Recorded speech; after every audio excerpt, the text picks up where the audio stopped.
we saw during the week the sad passing, but the great celebrating of the life of Lou Richards, a superstar player, and that was one of the great things about the week for me, because I had no idea how good a player he was and the impact he had as a player. Captain of 53 premierships. Absolutely. So I got to read and learn a bit about the impact he had at Collingwood as a player, which was obviously enormous. And then what we saw him do in the media was just groundbreaking and superb. But you, on the Sunday Footy Show, you used to share a dressing room, in my memory, with Lou. Well, I did. The last couple of years of the Sunday Footy Show for Lou, before he was put into hibernation, I did. I shared the dressing room and had to, look after him a bit and make sure the fly was done up and all that sort of thing, and the tie was tied nicely. But I remember one of the footy days, footy mornings on the Sunday Footy Show at Channel 9. And, Jack Dyer had died the day before, and, Jack and him were great mates, and, we're thinking... Great on-air partnership. Yeah, a long on-air partnership. Spud and I, and, I think, I don't know, you might have been comparing the show at the time. Not comparing. I made the odd appearance. We'll get to that in a minute. Yeah, you weren't very happy about having to do the Sunday. No, that's not true. But and I remember the morning after Jack had died, it was the Sunday, and the footy show was there, and we're all there about 8 o'clock in the morning having our breakfast, and thinking, gee, what are we going to say to Lou? His great mate Jack Dyer's passed away, and, how are we going to handle this? And Spud, you speak first, I'll speak second. Will you say this, I'll say that. And he walked in, there was absolutely deathly silence around the boardroom there, and the breakfast and, the whole thing was just about to be served. And all Lou said was, where the hell is the bacon egg sandwich? Oh, he's funny. He was funny. He moved on pretty quickly. We were speaking about this on the Rush Hour, Duck, during the week.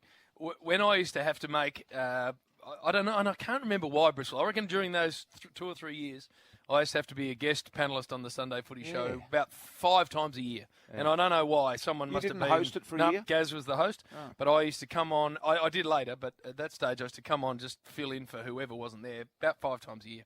And every single time, Duck, him and Bill and Gary, the same thing had happened. I'd arrive, and either Brian or Bill or Gaz would give it the, Lou, who's that?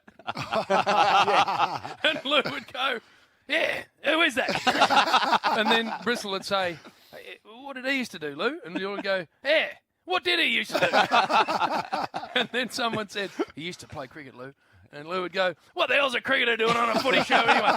Every single time the same thing happened. In the end, I go, you blokes, give me a spell. He was good. He had about 6 standard jokes. Well, that's what everyone says. And he got 30 years out of the 6. But that's what everyone says. How does someone do that? Just the way he did it. The interview we showed last night on 7 before the game was the one that he had with Ron Barassi. And one where he's sort of having a bit of a go at Ron. Ron came back at him, and then... then the humour at the end. That was my favourite bit that I saw during the week. I tell you the one thing about Lou, Damo, and we know that the public out there love to criticise commentators these days, especially if they start to delve into a bit of theatre and a bit of entertainment and a few nicknames. I'm telling you now, that's what Lou Richards was. Yes. Lou Richards was the consummate entertainer.